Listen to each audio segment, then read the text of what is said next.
What's up guys, welcome to the video. Today I'm going to be showing you how to replace the blade in this husky knife right here. I'm making sure to be very safe with this. So how you do this, there's a little button you push back.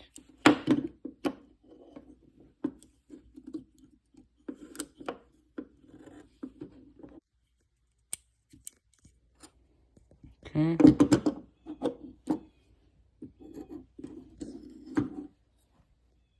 Very safely remove that. Then take your new one.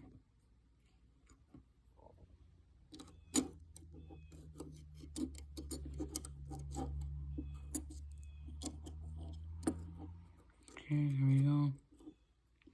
Once it's in place, push this back. And there you go, you're done. So make sure you use safety, and I will see you guys next video.